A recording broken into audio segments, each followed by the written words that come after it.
Bible పల్ల పడదామండి. అందరూ లేచి నిలబడండి.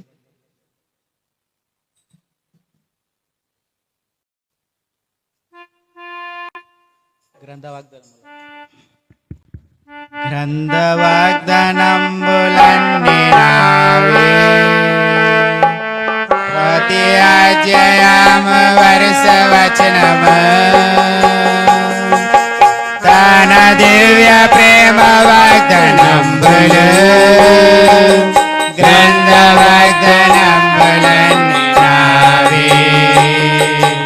Every promise in the book is mine.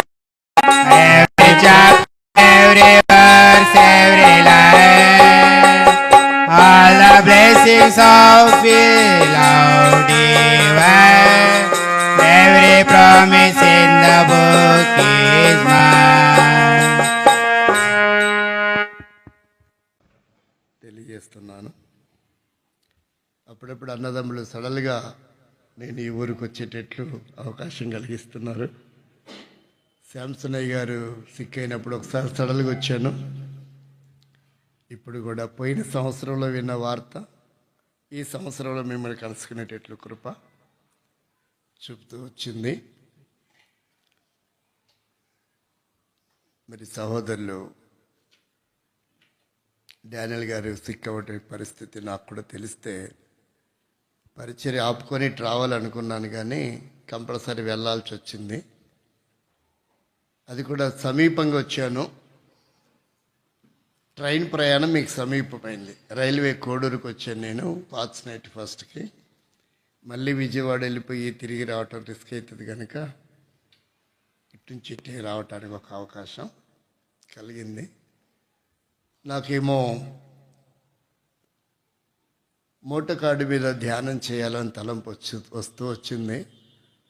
కానీ నేను ఎంత ప్రార్థన చేసుకున్నా మోటార్ కార్డు గురించి అవసరం లేదన్నట్టుగా ప్రభు నాతో మాట్లాడుతున్నాడు. కానీ అది విచిత్రమైన టాపికే, అది సందర్భ సహితంగా కూడా లేదు. అయినా ప్రభు ప్రేరేపించిన దానికి శిరస వహించే అలవాటు కొన్ని విషయాల్లో నాకుంది కనుక దాని మీతో కొంత సమయాన్ని పంచుకుంటా. నేనైతే వాస్తవంగా తెల్లవారుజామునే అయ్యగారితో మాట్లాడి ప్రార్థన చేసి ఫస్ట్ బస్కి వెళ్ళిపోవాలనుకున్నాను.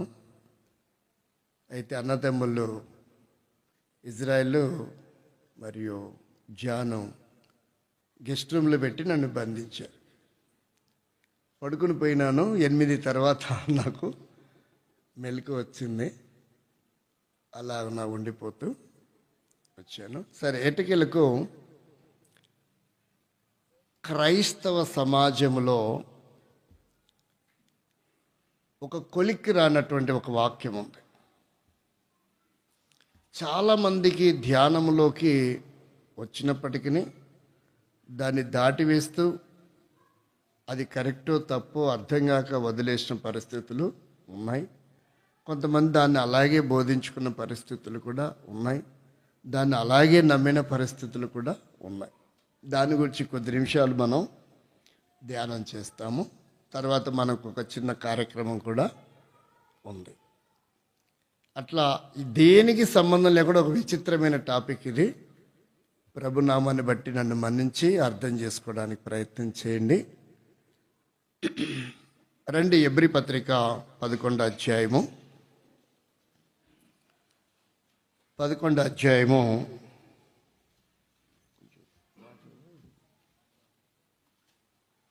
5వ వచనం.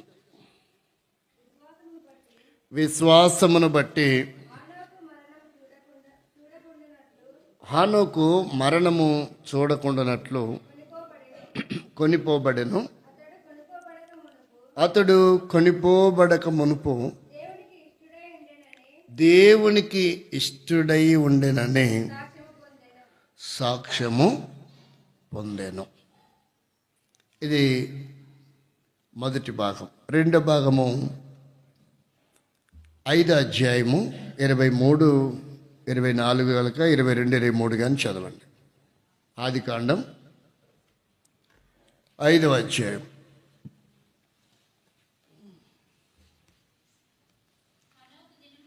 హనోకు దినములనియు 360 ఏండ్లు హనోకు దేవునితో నడిచిన తర్వాత దేవుడు అతనిని తీసుకుని పోయెను గనుక అతడు లేకపోయాను. ప్రభు సహాయం కొరకై ప్రార్థన చేస్తాం. సర్వశక్తివంతుడా, సర్వాధికారమైన తండ్రి, నీకు స్తోత్రం. మా ఆయుష్కాలం పొడిగించి 2024 ముగించుకొని 25లో ప్రవేశించడానికి ఈ రెండవ దినాన్ని బట్టి మీకు స్తోత్రములు. ప్రభా, సహోదరులు చూడటానికి, దర్శించడానికి ఇచ్చిన కృప కొరకై ఇచ్చిన అనుకూలతను బట్టి వందనాలు. తిరిగి సంఘంలో ప్రభా జరిగే కార్యక్రమం, బైబిల్ పఠనం రోజు బేతేల్లో నీ ప్రజలతో నేను కూడా అయోగుడిని చేరి రావడానికి ఇచ్చిన కృప కొరకు వందనాలు. చదువుకున్న లేఖన భాగం, సౌండ్ సిస్టమ్, విద్యుత్ శక్తి, నన్ను మమ్మలను మీ దయగలాస్తానికి అప్పగిస్తున్నాం. ఈ దినం జన్మదినం జరుపుకునే కార్యక్రమం బాబు, వారి కుటుంబ సభ్యులు కూడా దీవించండి, సొంత మేలుకరంగా చేయమని స్తుతిస్తూ వందనాలు చెల్లిస్తూ యేసుక్రీస్తు నామంలో ప్రార్థిస్తున్నాం తండ్రి, ఆమేన్. ఇప్పుడు ఒక చిన్న ప్రశ్న వేసుకుందాం. ఇప్పుడు ఈ వాక్యాన్ని చదివినప్పుడు ఏం చెప్తాడు అనిపిస్తుంది? కరెక్ట్గా అంటే మీరు అందరికీ గెస్ చేసింటారు, అయినా తెలుసుకోవాల్సిన అవసరత నాకుంది కాబట్టి ఏం చెప్తాడని తలంపు ఉందంటారు? ఒక నిమిషంలో ఒక 10-12 మంది నుంచి కూడా చెప్పవచ్చు. చెప్పండి, ఏం చెప్తాడని తలంపు ఉంది?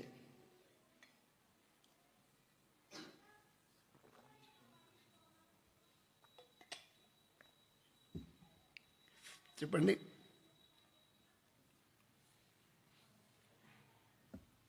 ఏమని తలంపు వచ్చింది? 2 చెప్తే ఎట్లా? ఏదైనా ఒక్క పదమే.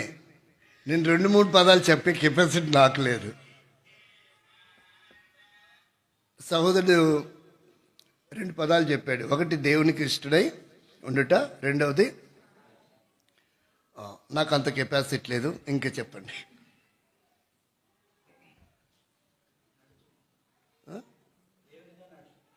దేవునితో నడుచుట, ఇంకా విశ్వాసాన్ని బట్టి. ప్రభు అసలు వర్ణనాతీతం. ఇంకా మరణం చూడకుండా. విజయ్, ఏం చేస్తున్నావు? వింటున్నావా? చెప్పవా ఏమి? సరే, సిస్టర్స్ వైపు నుంచి ఎవరు మాటలు బయట కూడా ఉన్నారా? చలిగాలి ఉన్న వాళ్ళు బయట నుంచి లోపలికి రావడానికి ఇష్టపడరేమో, అంటే దయదలుస్తున్నారు లోపల మీరు కూర్చోండి అని. చెప్పండి, యవనస్తులు చెప్పండి. సిస్టర్స్లో నుంచి ఎవరు చెప్తారు? ఏం చెప్తారు పెడతాను? సో ఇలా చెప్పుకుంటూ పోతే రకరకాల థాట్స్ వస్తున్నాయి కదా. అయితే క్రైస్తవ సమాజంలో నిగూఢమైనగా ఉండిపోయినటువంటి ఒక పెద్ద ఫజిల్గా ఉండిపోయిన దాన్ని ఈరోజు దేవుని వాక్యంలో నుండి నివృత్తి చేసుకోవడానికి ప్రయత్నం చేద్దాం. అందరి యొక్క అభిప్రాయం ఏంటంటే, చెప్తాలి, మరణించకుండా ఋతు చాలా డీప్గా ఆలోచించినట్టుంది. ఐవారమ్మలు కదా, అందుకే వాళ్ళకు కొన్ని కొత్త థాట్స్ ఉన్నట్టున్నాయి. ఇక్కడ మనం చూస్తే అంటే బైబిల్లో ఉంది కాబట్టి అని అనుకునే వాళ్ళు ఉన్నారు. మంచిదే, దేవుని స్తోత్రం. అయితే నా ధ్యానంలో కొన్ని కొత్త తలంపులు పోయిన సంవత్సరం వచ్చినప్పుడల్లా కొన్ని క్యారెక్టర్లు, కొన్ని విధానాలు ధ్యానం చేశాం కదా. అదేందో తెలియకుండానే ఈ కొత్త సంవత్సరం 2వ రోజు రావడానికి అవకాశం వచ్చింది. ఈ సంవత్సరం ఒకవేళ ఎప్పుడైనా వస్తే, ఈ సంవత్సరంలో ఇంకా కొన్ని విషయాలు, కొత్త విషయాలను గురించి ధ్యానం చేయాలనే, అంటే ఈ సంవత్సరం కొరకు డిసెంబర్ అంతా నేను ప్రిపేర్ అవుతూ వచ్చిన. డిసెంబర్ అంతా ప్రభుత్వంలో గడుపుతూ బిజీ షెడ్యూల్లో ఉంటూ, తర్వాత నార్త్ ఇండియా పరిచర్యకు అంతా కూడా ఒక 10 రోజులు వెళ్ళేసి వచ్చాం. అవి మీకు ప్రేయర్ రిక్వెస్ట్ దాకా మీ దాకా చేరవేయలేకపోయాను. అది అర్ధంతరంగా మేము వెళ్ళాల్సి వచ్చింది. అయినా మీరు ప్రార్థన చేస్తున్నారు మా కొరకు, పరిచర్య కొరకు. వాటన్నిటిని బట్టి వందనస్తున్నాయి. మీకు కూడా మీరు అంటే పరోక్షంగా కూడా మీరు ఆ పరిచర్యలో పాలు పంపులు పొందుతూ ఉన్నారు. ఈ సంవత్సరము 65 మందికి బాప్తిసం ఇచ్చాం.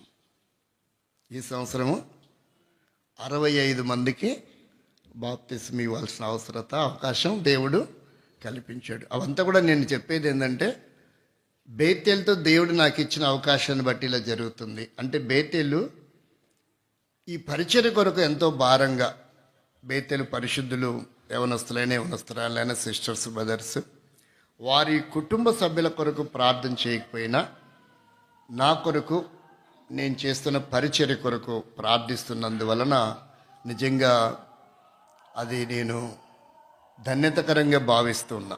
అందుకే మీ ప్రార్థనల వల్ల నా పరిచర్య, అంటే ఫిజికల్గా మందిరాలు కాస్త లాస్ అయినప్పటికీ కంటి చూపుతో, కానీ ఆత్మ సంబంధమైన పరిచర్య మీ ప్రార్థనల ద్వారా నాకు ఎంతగానో సపోర్ట్ చేస్తుందని నాకు అర్థమవుతూ వస్తుంది. కాబట్టి ప్రభుని ఎంతగానో స్తుతిస్తున్నాను. అయితే ఆ విషయం చెప్పలేకపోయినాను, ప్రార్థన చేయడానికి కూడా. అయినప్పటికీ మీరు ప్రార్థన చేస్తున్నాను నేను నమ్ముతున్నాను.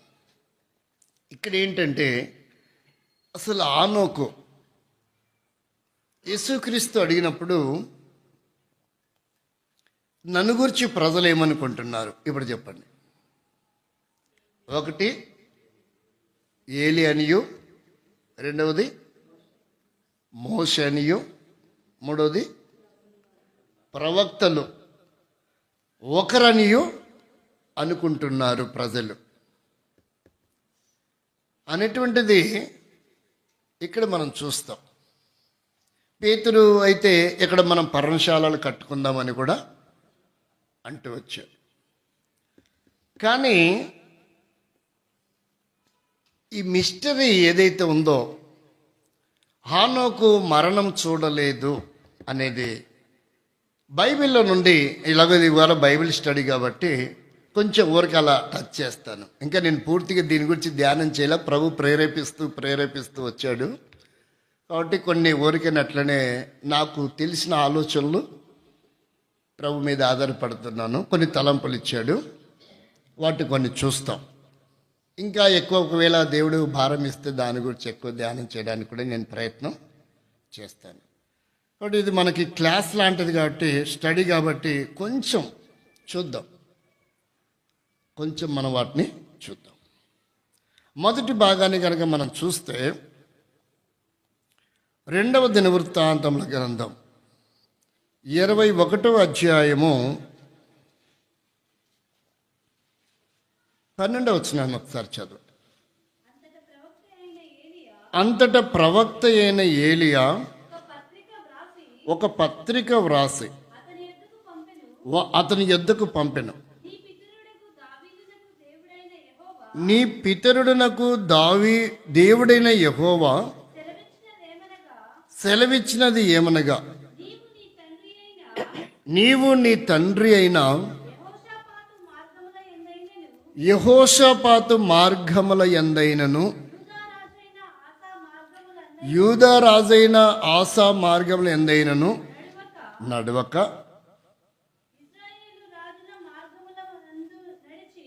ఇక్కడ చూడండి, ఈ 12వ వచనంలో చెప్తున్నటువంటి మాట కొంచెం ఒక విచిత్రమైనటువంటి విధానంలో ఒక వ్యక్తిని దృష్టిలో పెట్టుకొని ఈ పదాలు వాడుతున్నాడు. ఇక్కడ దేవుడు ఒక వ్యక్తిని ఉద్దేశించి కొన్ని ఉదాహరణలు చెప్తూ ఉన్నట్టుగా అర్థమవుతుందా లేదా? మరలా చదవండి ఆ వచనాన్ని. ప్రవక్త అయిన ఏలియా ఒక పత్రిక వ్రాసి అతని యొద్దకు పంపెను. నీ పితరుడునకు దావీదునకు దేవుడైన యెహోవా సెలవిచ్చినదేమనగా, నీ తండ్రి అయిన, కాబట్టి ఇక్కడ చెప్తున్నాడు యెహోషాపాతు మార్గమందైనను, రెండవది యూదారాజైన ఆసా మార్గమందైనను నడవక. కాబట్టి ఇక్కడ మనం గమనిస్తే యోహాను సువార్త 8వ అధ్యాయము 51 వచ్చిన కొన్ని త్వరగా నేను కొంచెం వెళ్ళడానికి ప్రయత్నం చేస్తాను. ఒకడు నా మాట ఎడల వాడు ఎన్నడును మరణము పొందడని మీతో నిశ్చయముగా చెప్పుచున్నానని ఉత్తరమిచ్చాను. ఇప్పుడు చదవండి. ఇప్పుడు ఈ వచనం చదివారు కదా, మరొకసారి చదువుకోండి. అంటే ఈ వచనాన్ని, క్రొత్త నిబంధనలో ఉన్న ఈ వచనమును, పాత నిబంధనలో ఉన్న ఆ వచనాన్ని మనం ఎలా అర్థం చేసుకోవాలి? ఇక్కడ రెండు విషయాలు రాయబడి ఉన్నాయి. డెప్త్కు స్టార్టింగ్ దగ్గరకు వస్తే, ఎప్పుడైతే ఈ పండు తింటారో అప్పుడు మీరేమవుతారని చెప్పాడు. కానీ చచ్చిపోయారా? 930 సంవత్సరాలు ఆదాము ఏమయ్యాడు? బ్రతికాడు.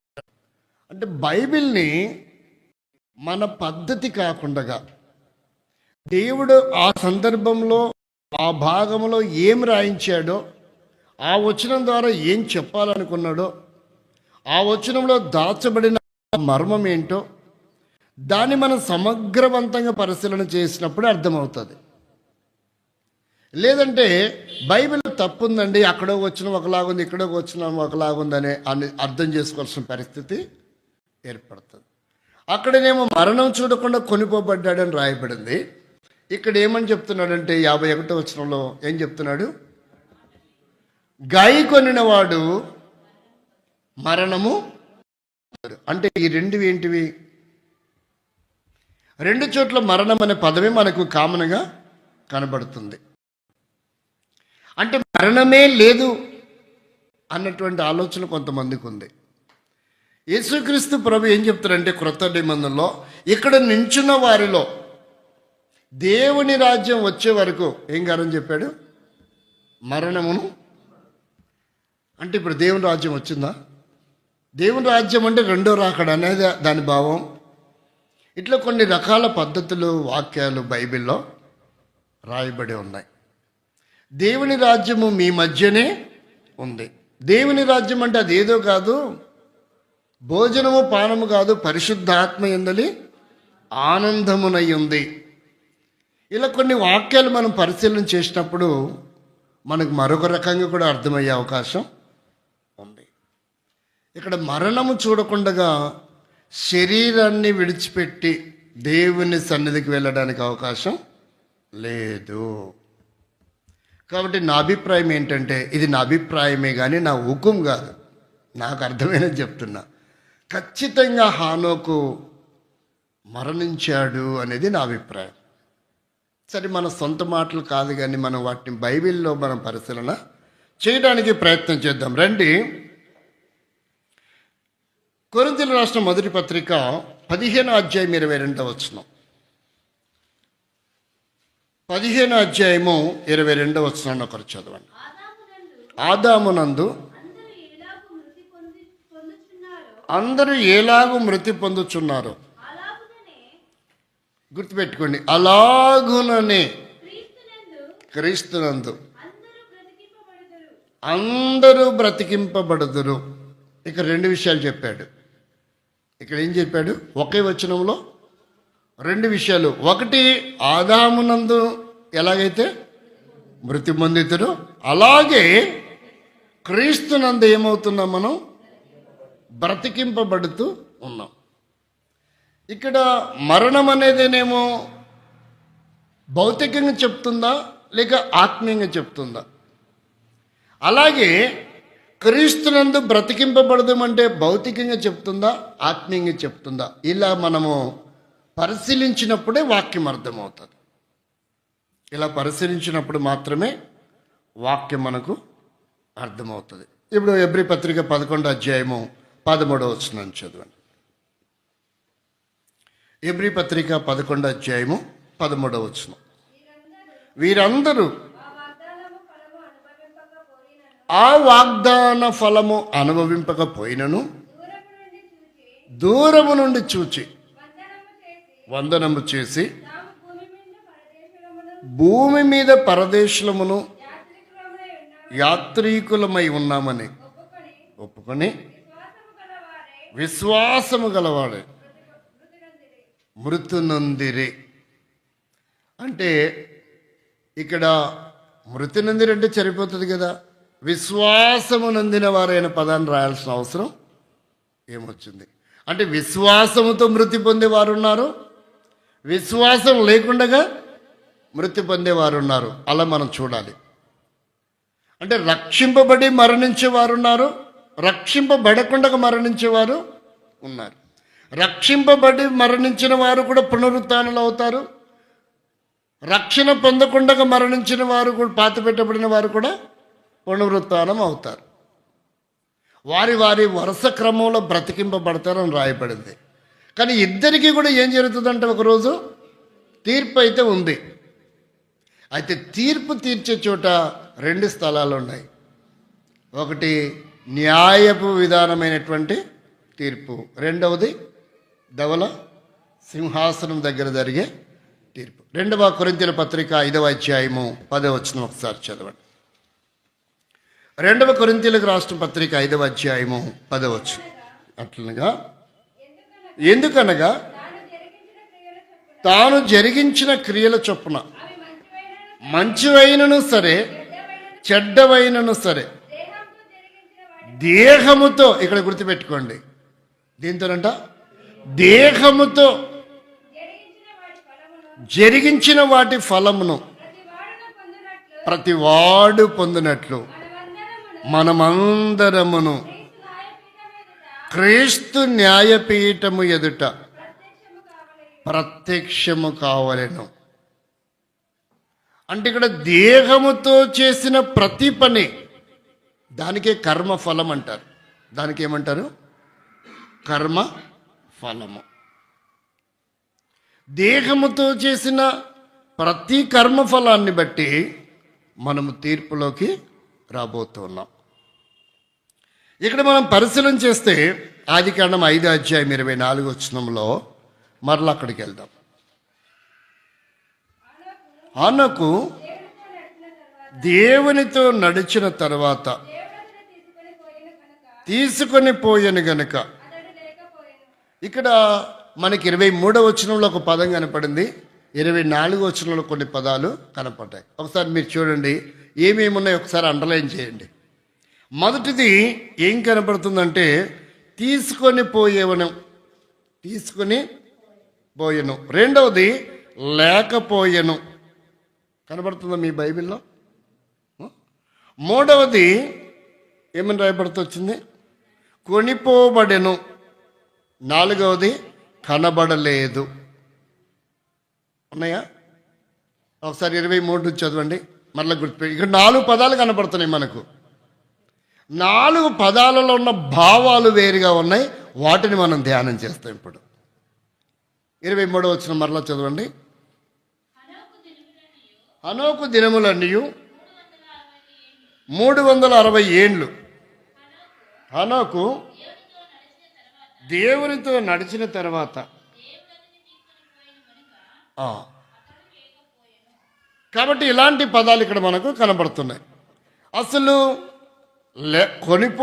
తీసుకొని పోబడ్డం ఏంటి, లేకపోవడం ఏంటి, కొనిపోబడ్డం ఏంటి, కనపడకపోవడం ఏంటి అంటే ఏం రాయించి పెట్టాడు దేవుడు ఆ పదాలలో, అసలు దాన్ని మనం ఎలా అర్థం చేసుకోవాలి అనేది మనం క్లుప్తంగా పరిశీలన చేయడానికి ప్రయత్నం చేద్దాం. అంటే అవి 4 వర్తమానాలు చెప్పాలి.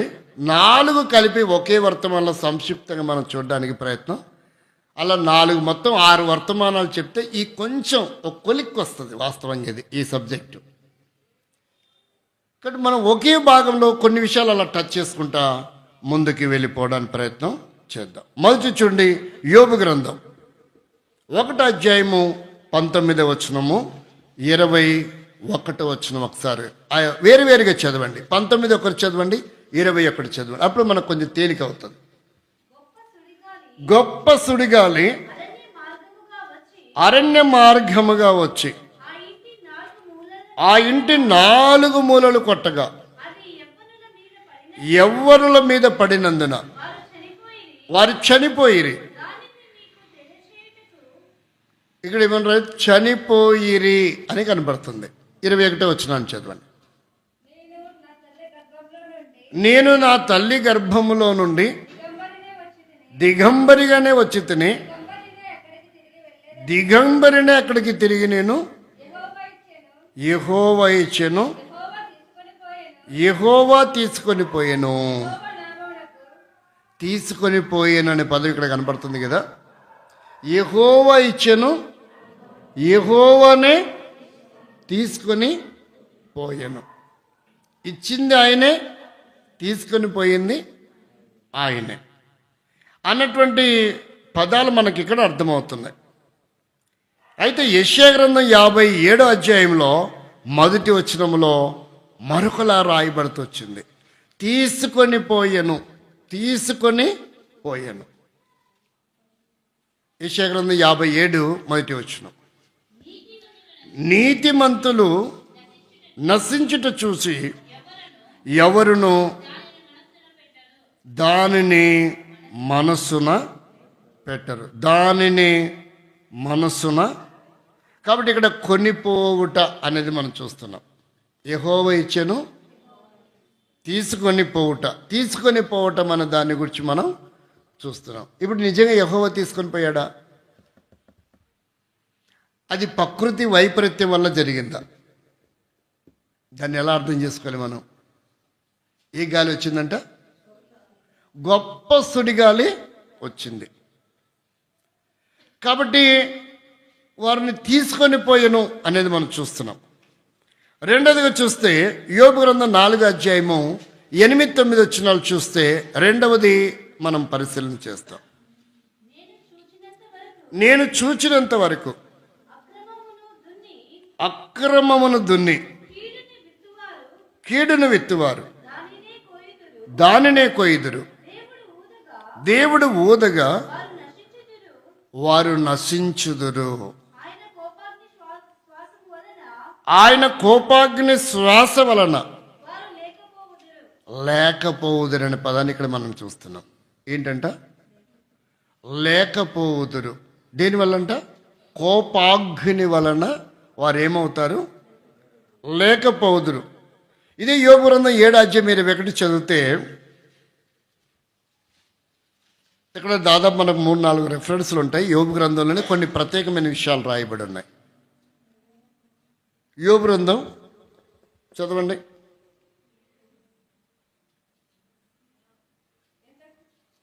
7వ అధ్యాయం 21 వచ్చిన, నీవేళ నా అతిక్రమమును పరిహరింపవు, నా దోషమును ఎలా క్షమింపవు. నేనిప్పుడు మంటిలో పండుకొనేదను, నీవు నన్ను జాగ్రత్తగా వెతికేదవు కానీ. మీకు అర్థమవుతుందండి? మనం 4 పదాలు చదివాం. మొదటిది ఏంటి? మొదటి పదం ఏంటి? తీసుకొని పోవటం. రెండో పదం ఏంటి? లేకపోవటం. మూడో పదం ఏంటి? కొనిపోబడ్డం. నాలుగోది కనబడకపోవటం. ఇక్కడ ఏమంటున్నాడంటే యోబు గారు తన ప్రాక్టికల్ లైఫ్ను గురించి తనను తాను ఒక్కసారి జ్ఞాపకం చేసుకుంటున్నాడు. ఒకవేళ మన భాషలో చెప్పాలంటే అది ప్రార్థన అనుకుందాం. దేవునితో తను ప్రార్థనలు గడుపుతున్నాడు ఆ విషయం అని అనుకుందాం. మరలా చదవండి ఆ వచనాన్ని. నీవేళ నా అతిక్రమమును పరిహరింపవు, నా దోషమునేలా క్షమింపవు. నేనిప్పుడు మంటిలో పండుకొనేదను, వెదికేదవు కానీ లేకపోయేదనంటే అర్థం ఏంటి? శరీరము గురించి మాట్లాడుతున్నాడా, తన ఆత్మను గురించి మాట్లాడుతున్నాడా? లేకపోవడం అనేది ఏంటంటే శరీరం, కానీ ఆత్మ ఎప్పుడు కూడా అది లయమయ్యేది కాదు, మరుగయ్యేది కాదు. ఇప్పుడు శవాన్ని పెట్టుకొని ఏమంటారంటే, ఇంకెక్కడున్నాడయ్యా మీ అన్నయ్య గారు అంటారు. మరి ఈడుండేది ఎవరు?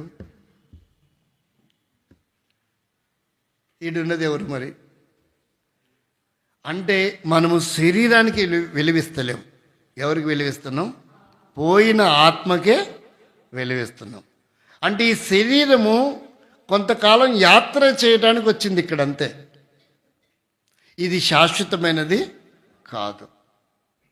కానీ మనం శరీర కార్యాలు నెరవేర్చుకోవడానికి ఎక్కువగా పరితపిస్తుంటాం.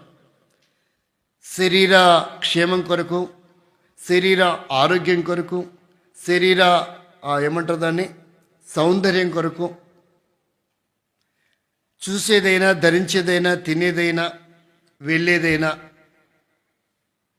ఎందుకు ఇంతకుముందు ఏమనేవారు, ఎర్ర బస్సు ఎక్కొచ్చావా అనేవారు. అంటే బస్సు ఏదైనా బస్సే కదా. అంటే ఈ బస్సులో ఏదైనా బస్సు అయినప్పటికీ శరీర సౌఖ్యాలు కొన్ని అవకాశాలు కొన్ని బస్సులు కలిగిస్తూ ఉన్నాయి అంతే. అంటే క్షేమకరమైన ప్రయాణం.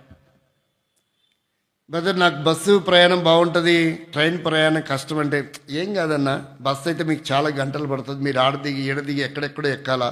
ట్రైన్ అనుకో, నేను ఒక ట్రైన్ వచ్చింది, అది కాచిగూడ వెళ్తుందంట. ఏమంటే అది గుత్తిలో దిగి ఇంకోటి ఎక్కొచ్చులే అంటే, ఆ టైంకి బస్సులు ప్రయాణ సౌకర్యాలు ఉండవు, కానీ మీరు కాసేపు ఆగైనా డైరెక్ట్ గుంటకల్ వచ్చే ట్రైనే, ప్రశాంతంగా ఉంటుంది. కానీ నాకు నరకం అనిపించి ఆ వెయిటింగ్ ఎట్టుంటుందంటే, నాకు వెయిటింగ్ చేయడానికి ఇష్టపడను కాబట్టి బస్సులో పోతా. ట్రైన్ దాని ట్రైన్లో అది వస్తుంది, దానికి అన్నింటి చూసుకుంటుంది. మన ప్రయాణ సౌకర్యాలు అది, మన అనుకూలత దానికి అనవసరం. ఒకచోట ఎక్కడో వాడు ఫాస్ట్గా వచ్చాడంటే, త్వరగా నేను నిద్రపోయాను, అక్కడ అరగంట పైన ఆగిపోయిందంట. ఇప్పుడు మళ్ళీ కొత్త రూల్స్ వచ్చినాయి. యాక్సిడెంట్ అవడం వల్ల ఏమంటారంటే, టైంకి స్టేషన్కి రావాలి, ముందు రావడానికి వీలు లేదు. ఇదొక కొత్త రూల్ వచ్చింది రైల్వే డిపార్ట్మెంట్లో. ఆర్టీసీలోనే కాదు, 2 గంటలు లేట్ వచ్చినా పర్లేదు ఆర్టీసీలో, కానీ 5 నిమిషాలు కూడా బస్ స్టాండ్లో బస్సు ముందు రాకూడదు. కాబట్టి ఇలాంటివన్నీ అమెండ్మెంట్ జరుగుతున్నాయి, జీవులు కూడా మారిపోతున్నాయి.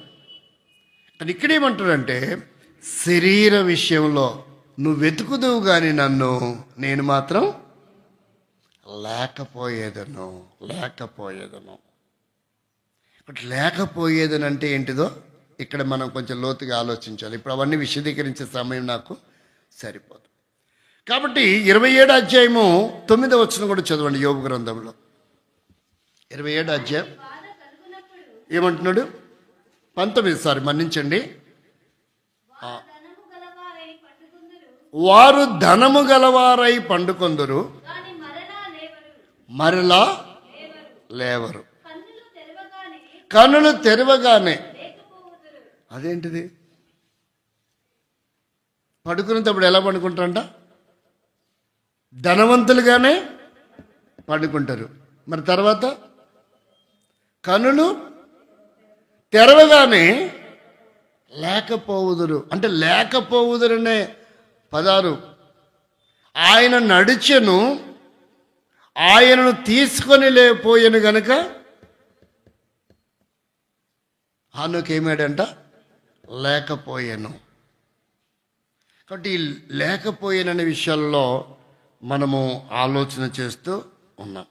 ఇప్పుడు 24 కూడా చదవండి. 24 అధ్యాయం యోబు గ్రంథంలో 24వ వచనం. యోబు గ్రంథంలో చాలా విషయాలు ఉన్నాయి, కానీ చాలా కష్టం ఆ గ్రంథాన్ని ధ్యానం చేయటం. వాడు హెచ్చింపబడినను కొంతసేపటికి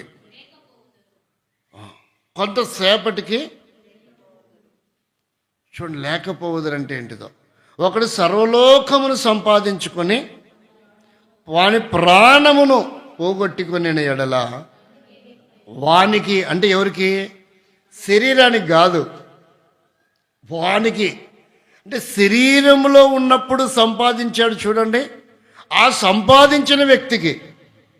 ద గ్రేట్ అలెగ్జాండర్ కూడా పురుషోత్తమును జయించిన తర్వాత ఇండియాలోకి రాలేదు, ఇండియాతో ఆయన యుద్ధం చేయలేదు. చాలామంది దాన్ని తప్పుగా ప్రస్తావిస్తున్నారు.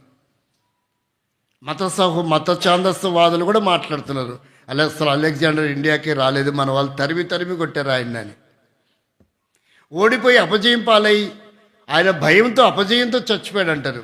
ఇండియా బార్డర్ వరకు వచ్చి పురుషోత్తముని జయించి ఆ తర్వాత తిరుగు ప్రయాణంలో ఆయన మరణించినటువంటి పరిస్థితులు. కాబట్టి ఇక్కడ మనం చూస్తే అయినప్పటికీ ఆయనకు ఏ ప్రయోజనం లేకుండా పోయింది. ఇక్కడ కూడా ఏం లేదంట, అయినా నీకు ఏ ప్రయోజనం లేదు. నీకంటే ఎవరికి, ఆత్మకు. నీకంటే ఎవరికి, ఇప్పుడు ఆత్మకు. కనపడడం లేదు అంటే నీకు ఎవరు కనపడడం లేదని ఆత్మ కనపడటం లేదని. నీకు అంటే ఇక్కడ ఏంటి అర్థం? ఆత్మ అనేటువంటిది మనకు అర్థమవుతున్నటువంటి విధానం. కీర్తన గ్రంథంలో 37:10 37వ కీర్తన 10వ ఒకరు చదవండి, 35వ వచనం ఒకరు, 36వ వచనం కూడా. ఇక్కడ 3 వచనాలు కొన్ని భాగాలు కనపడతాయి, చదవండి. ఇంకా కొంతకాలమునకు భక్తిహీనులు ఏమవుతారంట? ఎంతకాలానికి? కొంతకాలానికి భక్తిహీనులు లేకపోతారు. అంటే వారితో పాటు భక్తిహీనులతో పాటు ఎవరంట? లోతు కుటుంబం ఏమయ్యారు? నశించిపోయారా? అంటే అక్కడ లేకపోయింది ఎవరు? మరుగైంది ఎవరు? భక్తిహీనులతో పాటు లోతు కుటుంబాన్ని దేవుడు ఏం చేయలేదు? సొదొమ గొమొర్రాల మధ్యలో, ఆ ప్రజల మధ్యలో వారిని తప్పించటానికి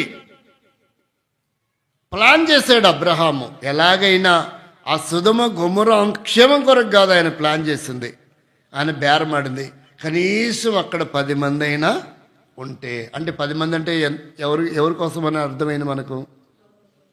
లోతు కుటుంబం, తన కుమార్తెలు, ఆ అల్లుళ్ళు మొత్తం కలిపితే 6 10 మంది కూడా అక్కడ లేరు. అంటే బేరమాడుతూ వచ్చింది. కనీసం అట్లీస్ట్ సొదొమ గొమొర్రా మొత్తాన్ని కాపాడడానికి కాదు, కనీసం లోతు కుటుంబమైనా కాపాడబడాలా అనేది. ఇప్పుడు 35వ వచనం 6వ వచనం కూడా చదవండి. భక్తిహీనులు ఎంతో ప్రబలియుండుట నేను చూచి ఇంటిని, అది మొలిచిన చోటనే విస్తరించింది. వాడు వర్ధిల్లియుండెను, అయినను ఒకడు దారిపోయి చూడగా. ఇదేంటిది అంటే ఇట్లా మనం వాక్యాన్ని కరెక్ట్గా అర్థం చేసుకోవాలి. ఇప్పుడు ఈ జిల్లాలోనేనా ఆ మర్రి చెట్టు చిన్న పిలక స్టార్ట్ అయింది, ఇప్పుడు ఇంత విస్తార కదిరినది? అనంతపురం జిల్లానేనా? పుట్టపర్తి జిల్లా అయిందా? రైట్. ఇప్పుడు అది లేకపోయిందా ఉందా? ఇక్కడ ఏం రాస్తున్నాడంటే, మరలా చదవండి ఆ వచనం.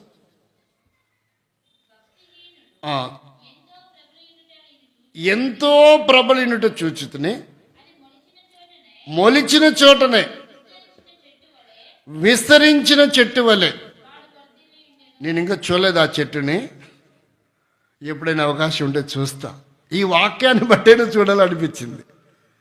వాడు వర్ధిల్లి ఉండేను, విస్తరించి ఉండేను అక్కడనే. కానీ తర్వాత ఏమైందంట? ఆయనను ఆ దారిన పోయి చూడగా వాడు లేకపోయాడు. వాడు ముందేమో చెట్టు, ఇప్పుడేమో వాడు లేకపోయాను. ఇక్కడ ఇట్లాంటివన్నీ కొన్ని ఆ పదాలలో ఉన్న సారాంశం బైబిల్లో వేరుగా మనకు కనబడుతూ ఉంది. ఇర్మియా గ్రంథం 31వ అధ్యాయము 15వ వచనం. ఇర్మియా గ్రంథం 31వ అధ్యాయము. యెహోవా ఇలాగు సెలవిచ్చుచున్నాడు, ఆలకించుడి. రామాలో అంగలార్పును, మహారోదన ధ్వనియు వినబడుచున్నవి. రాహేలు పిల్లలను గూర్చి ఏడ్చుచున్నది. పిల్లలు లేకపోయినందున వారిని గూర్చి. కాబట్టి ఇక్కడ ఏమంట? లేకపోవట. రాహేలే పోయింది, అసలు లేకపోవట కాదు. రాహేలు లేదు, కానీ రాహేలుకి 2 కుమారులు ఉన్నారు. వారు కూడా చాలా ప్రత్యేకమైనటువంటి వారుగా మనకు అర్థమవుతుంది. లేకపోవుట చూసింది. ఇది ఎక్కడ రాయబడింది? ఎక్కడో ఇర్మియాలో రాయబడింది. ఆమెకు ఆదికాండంలోనే పిల్లలు పుట్టినట్టుగా మనకు బైబిల్లో ఉంది.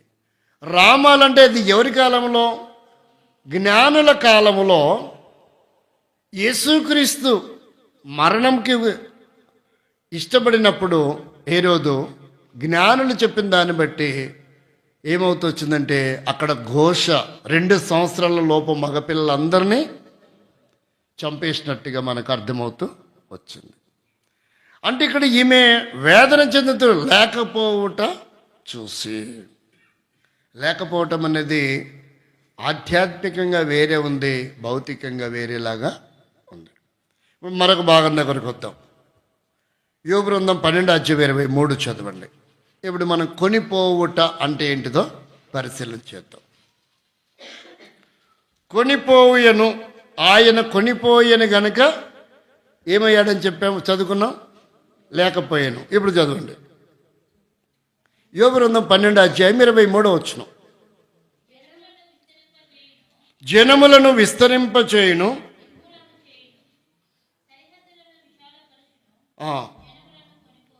జనములను కొనిపోవును, జనములను కొనిపోవును. ఇప్పుడు కొనిపోవటం గురించి మనం ఊరకు అలా చదువుకుంటున్నాం. 34వ అధ్యాయంలో యోబు గ్రంథంలో 20వ వచనం కూడా ఒకసారి చదవండి. 34వ అధ్యాయం యోబు గ్రంథం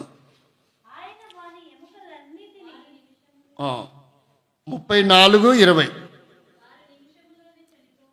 ఎంతలో పంట? నిమిషములోనే చనిపోవుదురు, మధ్యరాత్రి ప్రజలు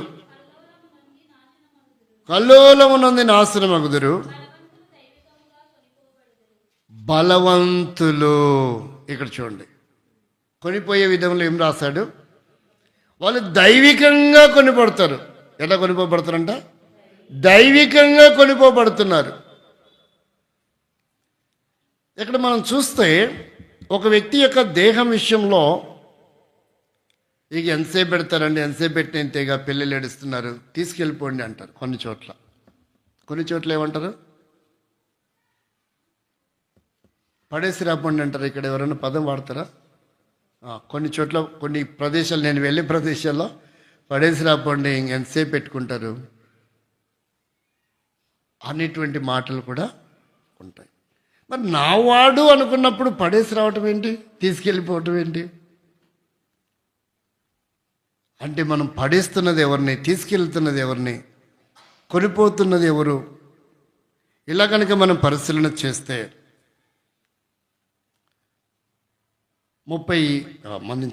20 యోబు గ్రంథం 27:10 ఒకసారి చదవండి. సర్వశక్తిని యందు, క్షమించండి, 19-20 చదవండి డైరెక్ట్గా. 27:19-20 వచనాలలో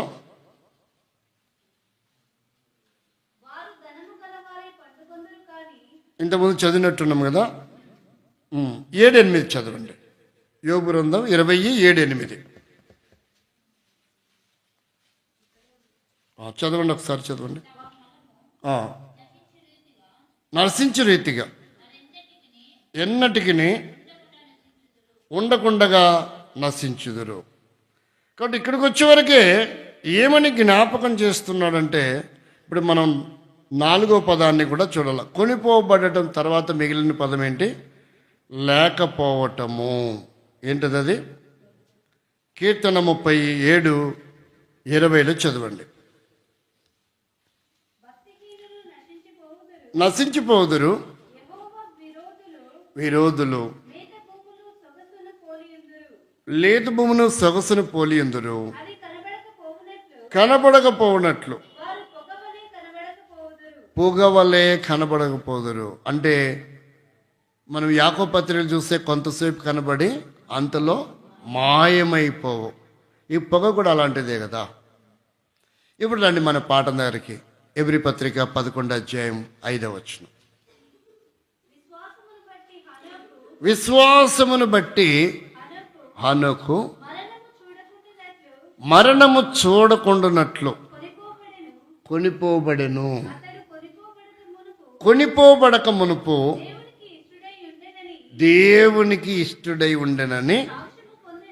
అంటే బైబిల్ అంతా ఇలా రాయబడినటువంటిది మనకు అర్థమవుతుంది. కానీ కీర్తన మనం కరెక్ట్గా ఆధారం చేసుకుందాం. ఒక బలమైన వచనం లేక కొన్ని బలమైన వచనాలు కొన్ని ఉన్నాయి.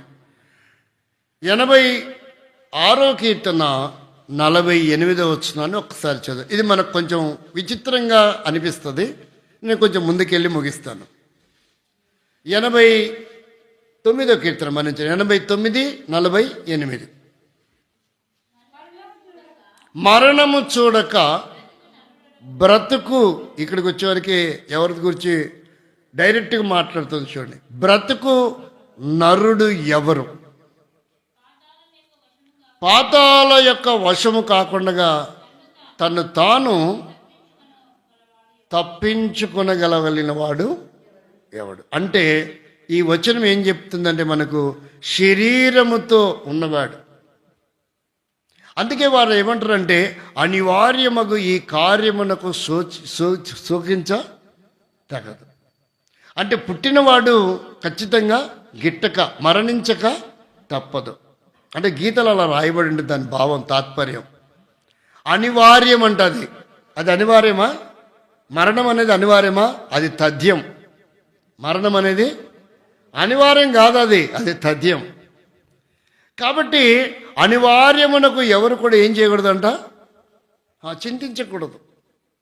ఇక్కడ ఏమని చెప్తుందంటే బైబిల్లో మరణము చూడక, ఇప్పుడు ఆ 5వ అధ్యాయం ఆదికాండము 23-24 వచనాలు, ఈ కీర్తన 89:48కి కనుక మనం ఆపాదించి చూడగలిగితే ఏమని అర్థమవుతుంది? బహుశా ఖచ్చితంగా కాదు, మీరు విఘ్నులు అర్థం చేసుకోండి. బహుశా హానోకు కూడా ఏమై ఉంటాడు? చనిపోయి ఉంటాడు. చనిపోకుండగా మాట్లాడాలంటే పౌలు గారి దగ్గరికి వెళ్తే కొత్త నిబంధనలు చెప్తాడు. నేను ఒక మనిషిని ఎరుగుదును, ఆయన మధ్యాకాశమునకు శరీరంతో వెళ్ళాడో శరీరం లేకుండా వెళ్ళాడో కూడా నాకు తెలియదు, నేను ఎరగను. అది తన గురించి చెప్పాడు. కానీ వెళ్ళేటప్పుడు శరీరం విడిచిపెట్టి వెళ్ళానా, శరీరంతో వెళ్ళానది కూడా నాకైతే తెలియదు. మరి పరలోకం వెళ్ళాలంటే, దేవుని దగ్గరికి వెళ్ళాలంటే శరీరంతో వెళ్తామా, శరీరం విడిచి వెళ్తామా? శరీరంతో వెళ్తే ఖచ్చితంగా ఒక దేశానికి వెళ్ళొచ్చు. శరీరంతో కనుక మనం వెళ్తే ఎక్కడికి వెళ్తాం అంటే ఈ 7 ఖండములలో కనబడే దేశానికి వెళ్ళొచ్చు. అది షిప్లోనైనా, ఫ్లైట్లోనైనా, రాకెట్లోనైనా. ప్రపంచములో ఎక్కువ మంది క్రిస్మస్ చేయడం కాదు, దేవుని స్తోత్రం, అంతరిక్షంలో కూడా క్రిస్మస్ జరిగింది ఈ సంవత్సరం. ఏంటది? ఎక్కడ జరిగింది క్రిస్మస్? భూమి మీద కలెక్టరేట్లో, తర్వాత అసెంబ్లీలో, లేదంటే రాజ్యసభలో చేసుకోవడం కాదు. భూమి మీద క్రైస్తవము క్రిస్మస్, యేసుక్రీస్తు జన్మదిన వేడుకలు ఎక్కడ జరిగాయి? భూమికి అతీతమైన స్థలంలో కూడా జన్మదిన వేడుకలు. అదే యేసుక్రీస్తు యొక్క గొప్పతనం అంటే. దాదాపు 180 దేశములో యేసుక్రీస్తు జన్మదిన వేడుకలను సస్యశ్యామలముగా జరుపుకుంటూ వచ్చారు. కానీ కొంతమంది ఏమంటారు, అసలు యేసు పుట్టనే లేదు, యేసు లేనే లేడు. మరి ఇవన్నీ ఎందుకో, మరి సెలవు దినం ఎందుకు ఇచ్చారో కదా. కాబట్టి వారు వరకనే మాట్లాడతారు అనేది మనకు అర్థమవుతుంది. వారి మాటలలో ఏమాత్రము శాస్త్రీయత లేదు. ఒకవేళ కసాపురములు తెలిసే తెలియకో చేసుకుంటున్నారు, శాంసన్ గారు చెప్పారు కాబట్టి, లేదంటే అయ్యవారు చెప్పారు కాబట్టి, వాళ్ళకంటే ముందు మేరక్కల నాన్నగారు వాళ్ళు చెప్పారు కాబట్టి అంటే ఓకే, అర్థం ఉంది. మిగతా వాళ్ళు చేసుకుంటే క్రిస్మస్ వేడుకలు ఆలోచించరా? వాళ్ళు చేసుకుంటే మనం చేసుకోవాలా అని ఆలోచిస్తారు కదా. కాబట్టి ఇంత పెద్ద నెట్వర్క్ మరణము చూడకుండగా ఏంటంట, బ్రతుకు నరుడు ఎవరు? పాతాళ వశము కాకుండా తనను తాను. అందుకే ఇక్కడ మనం గమనిస్తే ఇప్పుడు చదవండి, అది కూడా 69:20 ఏమో చదవండి కీర్తన. అక్కడేం రాయబడింది చూడండి.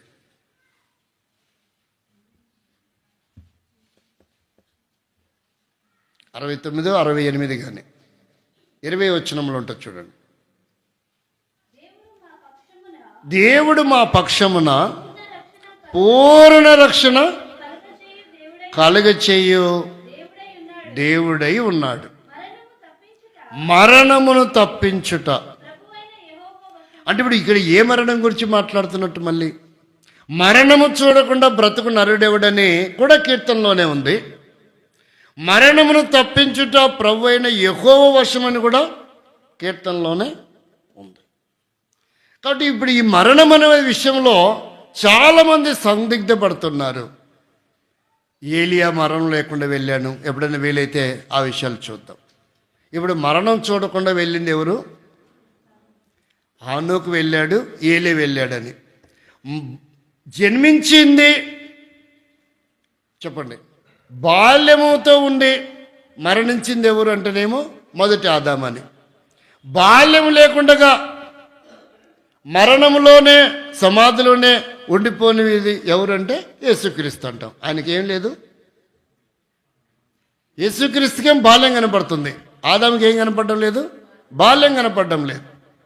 కాబట్టి బాల్యం లేదు, ఆయననేమో మరణము అనుభవించాడు, సమాధిలోనే ఉండిపోయినాడు. ఈయనకేమో బాల్యము ఉంది, మరణించినాడు కానీ సమాధిలో ఉండలేదు. ఆయనకేమో మొదటి ఆదాము అంటాం, ఈయననేమో కడపటి ఆదాము అంటాం. అంటే ఆ కూర్పు ఎందుకు వాడారో మనకు తెలియదు. యేసుక్రీస్తు అంటే మొదటి ఆదాముకి భార్య ఉంది. మరి ఆదాముని గురించి అట్లా ఆలోచిస్తే కడపటి ఆదాము కూడా ఏముండాలి? ఆదాం అంటే అందుకనే ఈ ద్వితీయోపదేశకాండం 18 ఒక ఉదాహరణ చూస్తే ఏమంటారంటే, నా వంటి ప్రవక్త మీ సహోదరులుండి పుడతారంటే, ఇస్లామీ సహోదరులు నా వంటి ప్రవక్త అంటే వాళ్ళు ఎట్లా కంపేర్ చేసుకున్నారంటే, ఆ మాట చెప్పింది ఎవరు? మోసే కదా. నా వంటి ప్రవక్త అంటే నాకు పెళ్ళయింది కాబట్టి మహమ్మద్ గారికి కూడా పెళ్ళయింది. మీ సహోదరుడు అంటే ఎవరు? ఇస్సాకు సహోదరుడు ఎవరు? ఇస్మాయిలు. అంటే వాళ్ళిద్దరు ఎవరయ్యారు? సహోదరులు అయ్యారు. కాబట్టి వారు సహోదరుల నుంచి పుట్టిన ప్రవక్త ఎవరంటే మహమ్మద్ గారు. అంటే మోసేకి పెళ్ళయింది, మహమ్మద్ గారు కూడా పెళ్ళయింది. మోసేకి గృహిణీలు ఉన్నారు, మహమ్మద్ గారు కూడా గృహిణీలు ఉన్నారు. ఇట్లా కంపేర్ చేసుకుంటున్నారు. నా వంటి ప్రవక్త అంటే దాని అర్థం ఏంటంటే, నేను అన్ని కోణాల్లో ఎలాగైతే డెడికేషన్ చేసుకుని ఐగుప్తు నుండి ఈ ప్రజలను భౌతికంగా విడిపించానో, ఆ ప్రవక్త కూడా నాలాగా అన్ని కోల్పోతాడు. అయితే ఆయన అర్ధంతరంగా వదిలిపెట్టేవాడు కాదు. మిమ్మల్ని ఆ పాపపు దాస్యము నుండి ఏం చేస్తాడు? ఖచ్చితంగా విడిపించి పరలోకానికి. దాన్ని చెప్పడానికి ఆ పదాన్ని అక్కడ వాడారు అనేది మీరు తర్వాత ఎప్పుడైనా యూట్యూబ్లో ఉంటే దాన్ని చూడొచ్చు. కాబట్టి ఇక్కడ ఏమంటే, మరణమును చూసేవాడు తప్పించుకునేవాడు లేడు, మరణం తప్పించేవాడు మన ప్రభువైన యేసుక్రీస్తు. ఇప్పుడు మరణం గురించి కొన్ని మాటలు మాట్లాడదాం. 116వ కీర్తన 8వ వచనం, మరణము నుండి నా ప్రాణమును కన్నీళ్లు విడవకుండగా నా కన్నులను జారిపడకుండా నా పాదములను. కాబట్టి ఇక్కడ ఏమంటుంటే, తప్పించడం అనే శక్తి సామర్థ్యాలు. ఇప్పుడు చూడండి, చీతకు ఒక చిలుక ఎలా మారుతుంది? శరీరాన్ని విడిచిపెడితేనే, ఆ గొంగళి పురుగు స్వభావం విడిచిపెడితేనే చీతకు ఒక చిలుకగా మారుతుంది. కాబట్టి దేవుని దగ్గరికి వెళ్ళాలి, దేవునితో ఉండాలి అంటే ఖచ్చితంగా కంటికి కనబడే దేహం విడిచిపెట్టాలి. బైబిల్లో రాయబడినా రాయబడకపోయినా. ఇంకా లోతుగా ఆలోచిస్తే పౌలు గారు ఒక మాట కొరింథీ సంఘానికి తెలియపరుస్తూ ఏమని జ్ఞాపకం చేస్తారు? 2 కొరింథీ పత్రిక 5వ అధ్యాయం 8వ వచనం ఒకసారి చదవండి. 8 లేక 9లో ఉండొచ్చు అనుకుంటా, ఒకసారి చదవండి. కావున దేహమందు ఉన్నను దేహమును విడిచినను ఆయనకు ఇష్టలము. పై వచనం చదవండి, 7వ వచనమా 8వ వచనమా? ఇట్లు ధైర్యము కలిగి ఈ దేహమును విడిచిపెట్టి ప్రభువునొద్ద నివసించుటకు ఇష్టపడుచున్నాను. దేహంతో ఉన్నప్పుడు దేవుని దూరంగా ఉన్నానని ఉంటుంది. అది పై వచనమా కింద వచనమా? 7వ వచనం ఒకసారి. దేహముతో ఉన్నంత కాలం ఏమయ్యాడంట? దేవునికి దూరం అయ్యాడు. అంటే దేవునితో ఉండాలంటే ఏం విడిచిపెట్టాలి? ఇప్పుడు మనం ఇప్పుడు ఆనోకు దేవుడు తీసుకొని వెళ్ళిపోయాడంటే ఏం విడిచిపెట్టింటాడని అర్థం. అంటే సొంత కవిత్వం వద్దు, లేఖనాల పూర్వకంగా మనం ఆలోచన చేద్దాం. కాబట్టి దేహమును విడిచిపెట్టకుండా దేవునితో, దేవుని రాజ్యముతో.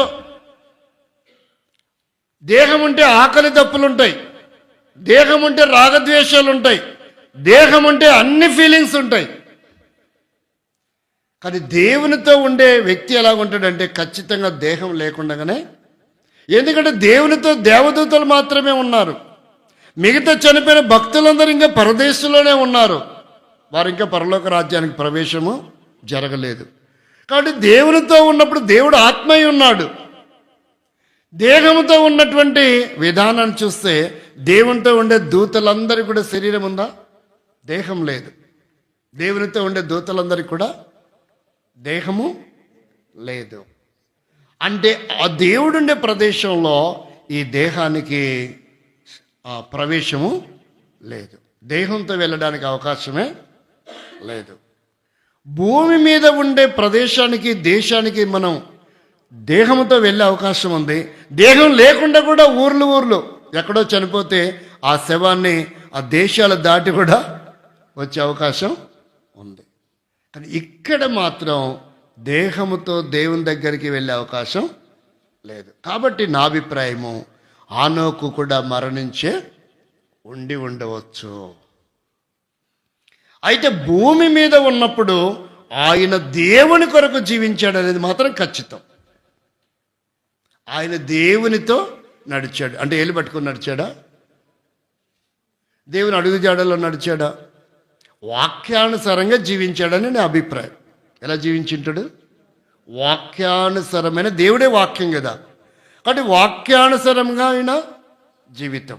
అందుకని కొలస్సీ పత్రికలో మన్నించండి, యాకోబు పత్రిక 1వ అధ్యాయము 21 చదవండి. ఏమని రాయబడి ఉంటుంది చూడండి. అందుచేత సమస్తమైన కల్మషమును, విర్రవీగుచున్న దుష్టత్వము మాని లోపల నాటబడి మీ ఆత్మలను రక్షించుటకు శక్తిగల వాక్యమును సాత్వికముతో అంగీకరించుడి. వినువారు మాత్రమేండి, మిమ్మల్ని మీరు మోసం చేసుకోకుండా. అది వాక్యానుసారమైన జీవితం. కాబట్టి దేవునితో నడవటం అంటే వాక్యం ఏదైతే మాట్లాడిందో రెండేనండి. క్రైస్తవంలో 2 ఉన్నాయి. ఒకటి దేవునికి ఆయాసకరమైనది విడిచిపెట్టడం, రెండవది దేవునికి అనుకూలమైన దాన్ని చేయటం. ఇదే క్రైస్తవం అంటే. వాక్యానుసారంగా జీవించడం అంటే, దేవునికి ఇష్టానుసారంగా జీవించడం అంటే వాక్యం అనుసరించటం, నాలో ఉన్న లోపాలు సరి చేసుకొని విడిచిపెట్టి దేవుడు ఏమైతే కోరుకుంటున్నాడో దాన్ని నేను అభ్యాసం చేస్తూ దాని కొరకే నేను సిద్ధపరచుకోవటం అనేటువంటి విధానం. కాబట్టి ప్రాణము అనేటువంటి మాటలు అర్థమవుతున్నాయి. ఏమంటున్నాడంటే మరణమునకు, చదివారు కదా 116:8 వచనం అనుకుంటా మొదటి భాగంలో, మరణము నుండి నా ప్రాణమును. ఇప్పుడు ఇది శరీరముతో ఉండి మాట్లాడుతున్నాడా, శరీరం విడిచిపెట్టి మాట్లాడుతున్నాడా? అంటే ఒక మరణం రాబోతుంది. ఆ మరణమును గురించి పౌలు గారు కూడా చెప్పిన మాట ఏంటంటే 7వ అధ్యాయం రోమపత్రిక 24వ వచనంలో, ఇట్టి మరణమునకు, అంటే మరణించం, దేనికి మరణం ఉంది? శరీరానికి ఉంది. కానీ దేనికి మరణం లేదు? అంటే మరణం అనే పదం వచ్చినప్పుడల్లా అది దేనికి సంబంధించిందని అర్థం? శరీరంనకు. ఆయన మరణం చూడకుండా కొనిపోబడను అంటే దాన్ని మనం ఎలా అర్థం చేసుకోవాలి? ఇంకా మీరు చూడండి 6వ అధ్యాయం 23వ వచనం రోమపత్రికలో, 6వ అధ్యాయం 23వ వచనం రోమపత్రిక, ఏలయనగా మరణము, 2 వచనాలు ఒకే చోట రాస్తారు, 2 విషయాలు ఒకే చోట మనకు కనపడతాయి. అయితే దేవుని కృపావరం క్రీస్తు యేసునందు, ఇది ఎటర్నల్ లైఫ్ గురించి చెప్తుంది. ఒకే వచనంలోనే మరణం గురించి చెప్తుంది, అక్కడ జీవముని గురించి కూడా అదే వచనము జ్ఞాపకము చేస్తుంది. ఇంత విషయం ఏంటంటే మనము తప్పించుకోవటం, మరణమును తప్పించుట ప్రభువైన యెహోవా వశం. అంటే మనం భౌతిక సంబంధమైన మరణం గురించి కాదు, భౌతికమైన సంబంధం గురించి మనం ఎక్కువ మాట్లాడతాం. ఆ కోటి, ఆ పాట కొత్త సంవత్సరం పాట పాడతారు కదా, మనం ఇచ్చట ఉన్నాము, మనం ఇచ్చట ఉన్నాం. నాకంటే గొప్పవారు ధనవంతులు ఈరోజు ఈ దినాన్ని చూడకుండా ముగించుకొని వెళ్ళిపోయినారు. అంటే వారు దేహం ముగించుకున్నారు, ఆత్మ ముగించబడిందా? లేదు, దేహం మాత్రమే. మనం కూడా దేహం గురించే మాట్లాడుతున్నాం. వారు వెళ్ళిపోయారు ప్రభా, వారు కనుమరుగైపోయారు, మమ్మల్ని ఇంకా సజీవ లెక్కలో ఉంచాం. సజీవ లెక్కలో ఉంచింది ఆత్మనే, శరీరాన్నే? ఆత్మ ఎప్పుడు సజీవంగానే ఉంటుంది. ఆత్మకు చావలేదు. నరకానికి వెళ్తే కూడా అక్కడ ఏం లేదంట, అక్కడ కూడా చావదు అది. మరి సజీవం ఉంచింది ఏంది? నన్ను అనకూడదు, నా దేహమును అనాలి. ఇది అద్దెల్లండి. ఆత్మ కోసం ఎప్పుడు ఖాళీ చేస్తుందో చెప్ప పెట్టకుండా ఖాళీ చేస్తుంది. ఈ ఇల్లుని ఎప్పుడు వదిలిపెడుతుందో తెలీదు. ఆత్మ ఉన్నప్పుడే ఇంటికి విలువ. మనుషులు ఉన్నప్పుడే భూమి మీద ఉండి ఇంటికి ఎంత విలువ ఉంటుందో, ఇక ఆత్మ పోయిన తర్వాత శరీరాన్ని ఎడబాటు ఇడిసిన తర్వాత ఇక ఈ దేహాన్ని కైమ కొట్టినా కూడా అదేం మాట్లాడదు, అలకదు పలకదు. చిన్న చలికి చిన్న పిన్నిసి గుచ్చుకున్న స్పర్శ ఉంటుంది దేహంలో ఆత్మ ఉన్నప్పుడు. ఆత్మ వేరైన తర్వాత ఇంక ఎంతన్నా కైమ చేసుకో, అది ఏం మాట్లాడదు. ఇక దానికి ఏమి అలుకు పలుకు కూడా ఉండదు. అందుకని ఇక్కడ ఏమంటాడంటే, మనము తప్పించుకోవాల్సిన దాని గురించి పరితపించాలి. ఏం తప్పించుకోవాలి? మరణం తప్పించుకోవాలి. అదే రెండవ మరణం. దాని గురించి మనం మాట్లాడితే ఎన్ని రోగాలన్నా ఉండాలి, ఎన్ని సమస్యలు ఉన్నాయి, ఎన్ని కష్టాలు ఉన్నాయి, ఎన్ని ఇబ్బందులు ఉన్నాయి, ఎన్ని వేదనలు నిట్టూర్పులైనా ఉండని, కానీ మనం తప్పించుకునే దాని గురించి ఆలోచన చేయాలి. ఇప్పుడు దేవుడు సాక్ష్యం ఇచ్చే విషయాలను ఒకసారి మనం చూద్దాం. ఆయన ఎలా సాక్ష్యం ఇస్తాడో మనం కొన్ని ఆలోచన చేద్దాం. ఇర్మియా గ్రంథం మొదటి భాగాన్ని మనం చూద్దాం. ఎలా తప్పించుకుంటామో కూడా ఇక్కడ రాశాడు. అంటే మనం హానోకు కంటే గొప్పవారం అవుతాము. అదే నా కాన్సెప్ట్. ఎందుకు చెప్తున్నాడు ఇదంతా ఏం అర్థం కాలేదు అనిపిస్తుంది మీకు, కానీ మనము హానోకు కంటే గొప్పవారుగా ఉండాలన్నది దేవుని యొక్క ఉద్దేశం. ఇర్మియా 39:18 చదవండి. ఇర్మియా గ్రంథం 39:18. ఇక్కడ దేవుడు సాక్ష్యం ఇస్తున్న విషయం, నీవు నన్ను నమ్ముకొంటివి గనుక నిశ్చయముగా. ఏ విషయంలో తప్పిస్తానన్నాడు? ఇప్పుడు మరణమును తప్పించుట ప్రభువు. అంటే మనం మరణపు అంచుల దాకా వెళ్ళిండొచ్చు. భౌతిక సంబంధమైన మరణం ఎప్పుడు బైబిల్ మాట్లాడదండి. బైబిల్ ఎప్పుడు కూడా భౌతిక సంబంధమైన మరణానికి ప్రాముఖ్యత ఇవ్వదు. క్రైస్తవం అనేది మరణం గురించి ఒక వరముగా భావించేదిగా ఉంది. మరణం అంటే వీసా, పాస్పోర్ట్ లాంటిది. మరణం అంటే అర్థం ఏంటి? వీసా లాంటిది. మరణం అంటే అర్థం ఏంటిది? రక్షణ అనేది పాస్పోర్ట్ లాంటిది. అయితే ఒక దేశానికి వెళ్ళాలంటే పాస్పోర్ట్ ఉండాలి, అది ఉంటే సరిపోదు, వీసా కూడా ఉండాలి. అంటే రక్షణ అనేది పాస్పోర్ట్ లాగా మనం తీసుకుంటే, అంటే పోల్చకూడదు, కానీ మీకు ఊరికి అర్థం కాదు చెప్తున్నా. మరణం అనేది కూడా వీసా లాంటిది. అందుకే పౌలు అన్నాడు, ఈ దేహమును విడిచి నేను ఎక్కడ ఉండాలనుకుంటున్నా? నీ దేహమును విడిచిపెట్టి ఎక్కడ ఉండాలనుకుంటున్నా? దేవునితో ఉండాలి. అంటే ఈ దేహముతో ఉన్నంత కాలం మనం ఎవరికి దూరంగా ఉంటాం? దేవునికి దూరంగా ఉంటాం. అంటే ఈ దేహము మనల్ని ఎన్నో విషయాల్లో దేవునికి ఏం చేస్తుంది? ప్రార్థనకి దూరం చేస్తుంది, వాక్యానికి దూరం చేస్తుంది, సంఘ క్రమానికి దూరం చేస్తుంది. అన్ని దేహంలో ఉన్నందువల్ల ఎన్నిటికి దూరం చేస్తుందో చూడండి. చిన్న చిన్న సమస్యలు ఇగోలు తీసుకొస్తుంది, సహవాసానికి దూరం చేస్తుంది, వేరు చేస్తుంది. అంటే ఈ దేహానికి మనం ఎంత ప్రాముఖ్యత ఇస్తామో అంతగా దేవునికి అది ఏం చేస్తుంది? మనల్ని దూరం చేస్తుంది. కాబట్టి పౌలు అంటున్నాడు, ఆయనకు ఒక కొత్త కోణం ఆయనకు అర్థమైంది. ఏమంటుంటే, ఈ దేహం వల్ల నేను ఎక్కడ దూరం అయ్యాను? దేవునికి దూరం అయ్యాను. కాబట్టి నేను దేవునితో ఉండాలని అనుకుంటున్నా. ఇక్కడేమంటే దేవుడు ఏం సాక్ష్యం ఇస్తున్నా, నీవు నన్ను నమ్ముకో. 2025 గతించిపోయింది, 24, 25లోకి తీసుకొచ్చాను. ఇంకా నీవు ఆయుష్కాలం పొడిగిస్తున్నాను.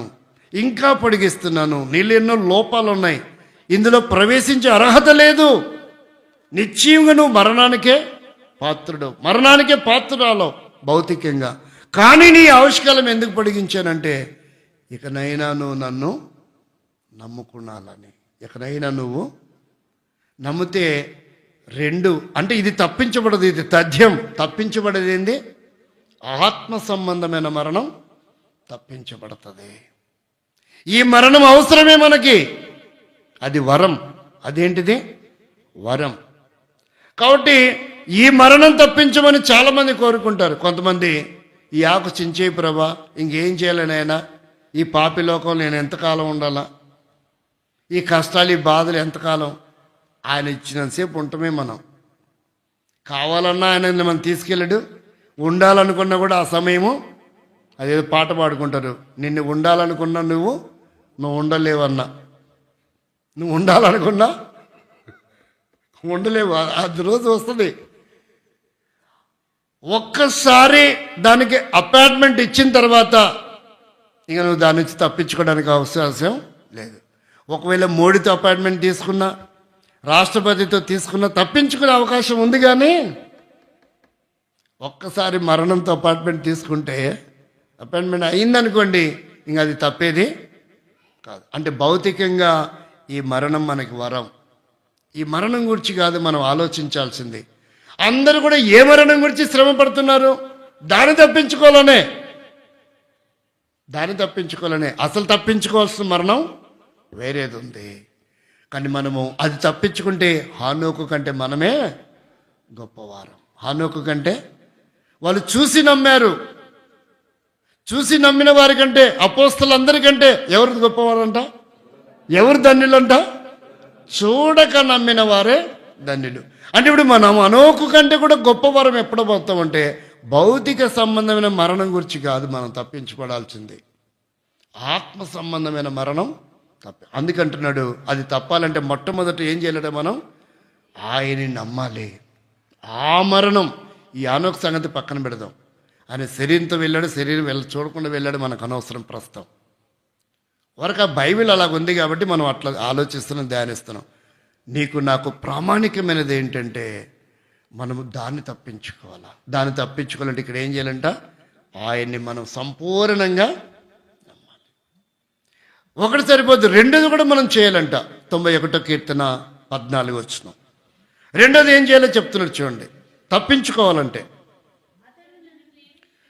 అతడు నన్ను ప్రేమించుచున్నాడు గనక నేను అతనిని తప్పించదును. నేను అతన్ని తప్పించదును.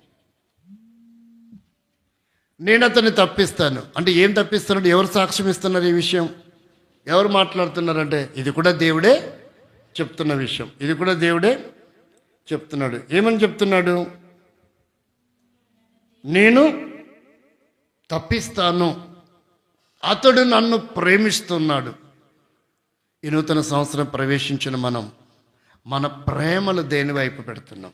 దేని కొరకు మనము ప్రేమగా, ఆ ప్రేమను నిజంగా దేవుని మీదనే ఉందా, సంఘం మీద ఉందా, సంఘ క్రమం మీద ఉందా, సహవాసం మీద ఉందా, లేదా వ్యక్తుల మీద ఉందా?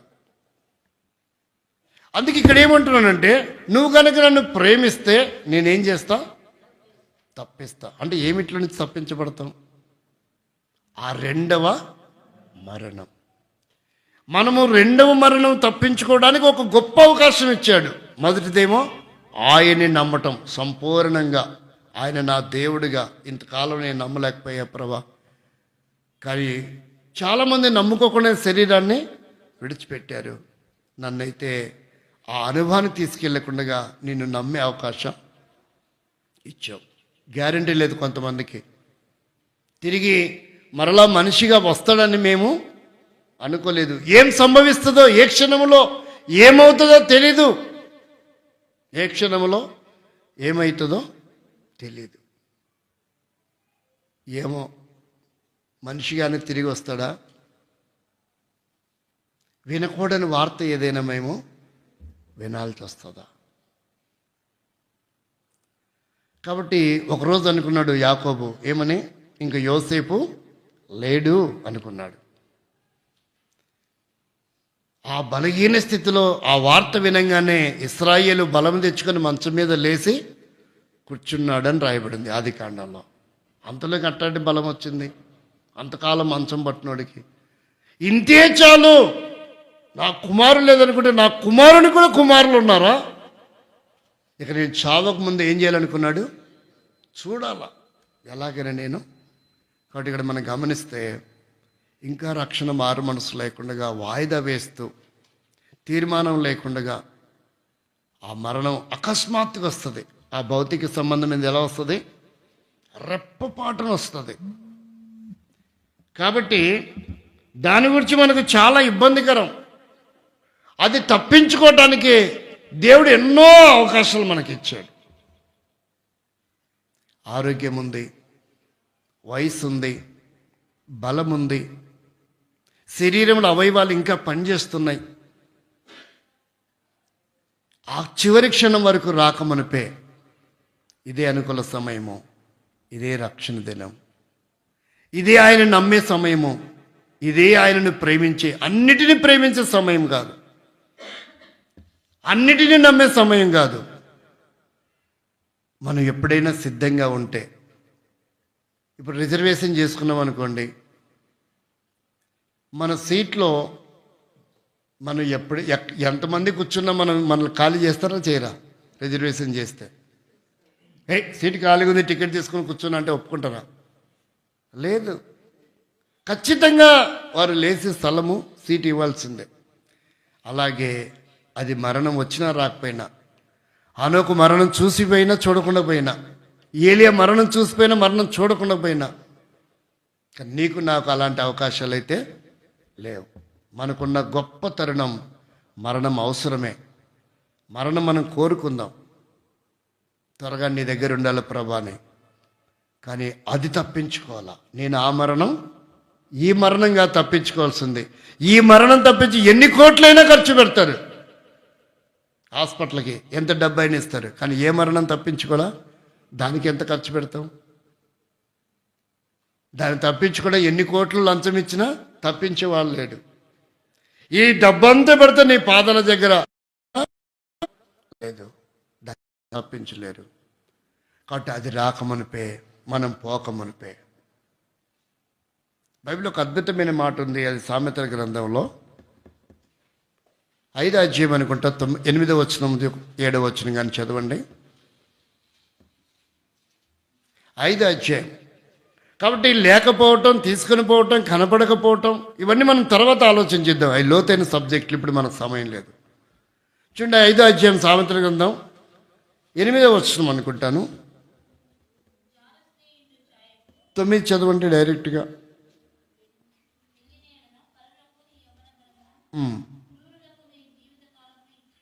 ఇచ్చివేతువు, పరులు వృద్ధి పొందుదురు, పరుల ఇల్లు చేరును, అన్యుల ఇల్లు. కింద ఏమంటుందంటే అది చదవండి, అది 7వ వచనం ఏది కానీ ఖచ్చితంగా ఉన్నమాట.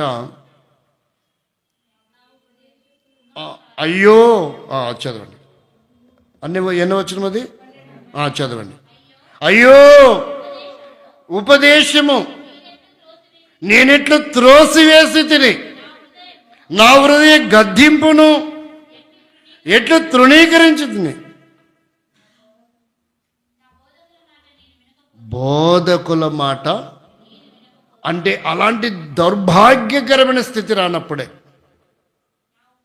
మరణము అంచు దగ్గరికి భౌతికంగా వెళ్ళక మునిపే, అనారోగ్యములు దేహం పైన విలయతాండమాడక మునిపే చక్కగా కొంతమంది అంటారు, ఎంత మంచి మరణం అమ్మ, తిరుగుతా అసలు చూస్తున్నట్టుంది, నవ్వుతున్నట్టు, సచ్చాడని బాధపడుతుంటే చూస్తున్నట్టుంది, ఎంత అందంగా ఉన్నాడో.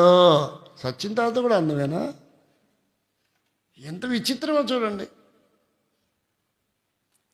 కాబట్టి ఇక్కడ విషయం ఏమంటారంటే, ఈ గొప్ప అవకాశం ఉన్నప్పుడే, అది కూడా మన దేహాన్ని టచ్ చేయకమునిపే మనం ఆయన కొరకు ఒక మంచి తీర్మానం ఈ దినములో, ఈ నూతన సంవత్సరంలో, ప్రభా నేను ఎలా జీవిస్తున్నా, జీవించుచున్నానని పేరు మాత్రమే ఉందా నాకు?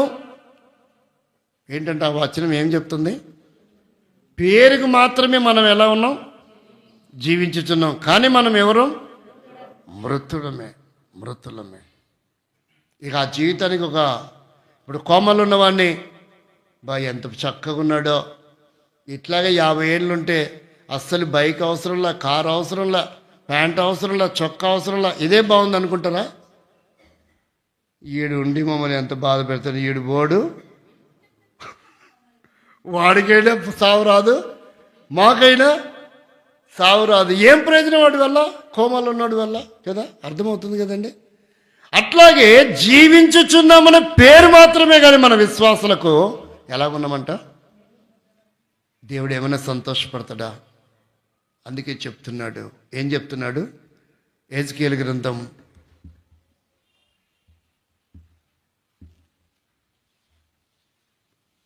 18:23 అనుకుంటే ఒకసారి చదవండి. బ్రతుకుట మరణించడం నాకు ఇష్టం లేదని ఉన్నట్టుంటుంది. దుష్టులు మరణమునందుట చేత నాకు ఏమాత్రమును, ఎవరు చెప్తున్నారు ఇక్కడ? దేవుడు చెప్తున్నాడు. అంటే వారు భౌతికంగా మరణించడం కూడా ఆయనకి ఇష్టం లేదు. ఇంకా ఆత్మీయ మరణం గురించి ఏం చెప్తాడు? అంటే వారు శరీరంతో ఉన్నప్పుడే, శరీరపు సంబంధమైన మరణం రాకముందుకే, ఎడబాటు రాకముందుకే ఏం చేస్తే మంచిదని కోరుకుంటున్నాడు? వారు తమ ప్రవర్తన దిద్దుకొని బ్రతుకుటయే సంతోషం. కీర్తనకారుడు 50:17 చెప్తాడు, దిద్దుబాటు నీకు అసహ్యము. 2025లోకి వచ్చాం. సంవత్సరమే కొత్తది, బ్రతుకు అంత పాతదేనేమో. వాచ్ నైట్లో కూడా మనం దిద్దుకోలేదేమో, సరి చేసుకోలేదేమో, అవన్నీ అలాగే వలస తెచ్చేసుకున్నామేమో. అట్టెట్ట పోతావు నువ్వు? నేను కొత్త సంవత్సరంలోకి పోతున్నా, నువ్వు అంతకంటే దరిద్రంగా తయారై కొత్త సంవత్సరంలోకి రా, నాతో పాటు సహజీవనం చేద్దామంటున్నామేమో. కాబట్టి మనం దిద్దుకోకపోతే ప్రమాదంలో ఉన్నాం. ఆయుష్కాలం ఉన్నంత మాత్రం మనం పవిత్రులమని కాదు, ఆరోగ్యం వచ్చినంత మాత్రం మనం పవిత్రులమని కాదు, కొత్త సంవత్సరం వచ్చినంత మాత్రం కొత్తదనం ఏమి లేదు. ఒక్కసారి లోపల హృదయంతో తొంగి చూస్తే అన్ని పాతయ్యే విలయ తాండమాడుతూ వచ్చాయి. వాటిని ఏం వదిలిపెట్టలేదు. అందుకే సరిదిద్దుకుందాం. ఆ మరణం ఎప్పుడు వస్తుందో మనకు తెలియదు. కాబట్టి ఆ నిత్య రాజ్యంలో, మరణమే లేనటువంటి ఆ రాజ్యంలో, మరణమే లేని ఆ రాజ్యంలో జీవంతో కూడినటువంటి వ్యక్తిగా మనం నిత్యము యుగయుగములు ఆయనతో ఉండాలంటే ఈ మరణము, ఈ పరిస్థితులు, ఏలి ఆనోగు ఇవన్నీ పక్కన పెడదాం. అది వ్యక్తిగతంగా మనం పరిశీలన చేసుకుందాం. నేను ఈ మరణాన్ని తప్పించుకుంటానా? ఈ రెండవ మరణాన్ని తప్పించుకునే జీవితం నేను కలిగి ఉన్నానా? ఆ సామర్థ్యం నాకుందా? లేక ఈ మరణంలో రుచి చూడకుండా ఆ మరణానికి నేను సమీపిస్తున్నానా? జీవిస్తున్నాను కానీ నేను ఆ మరణం నన్ను వెంటాడుతుందా? ఒక మంచి తీర్మానం, ప్రభువా నేను ఇంకా మరణ పంచుల్లోనే ఉన్నాను, దాన్ని నేను దాటుతాను, జయిస్తానని నాకు ఆ శక్తి సామర్థ్యం, నువ్వు ఒక్కడివే మరణమును జయించినవాడు. ఆ సామర్థ్యం నీ ఒక్కడి, నన్ను కూడా. అందుకే మృత్యున్మా అమృతంగమై అంటే అది నువ్వు ఒక్కడివే చేయగలవు. ఈ మరణం వద్దు, భౌతిక దాని గురించి వద్దు, దాని కొరకు ఎంతో ఖర్చు పెడతాం. కానీ ఆత్మ సంబంధాన్ని మరణం తప్పించుకోవడానికి మనం ప్రయాసపడదాం, దాన్ని సంపాదించుకుందాం. ఆ నిత్యరాజ్యంలో, ఆ జీవితంలో అక్కడ ఏముంటుందంటే, ఆ చివరి వచ్చిన చదవండి, పేతురు పత్రికలు ఉంటుంది, 11వ వచనం, మొదటి అధ్యాయం కానీ 2వ అధ్యాయం ఖచ్చితంగా గుర్తు రావట్లేదు. 11వ వచనం చదవండి.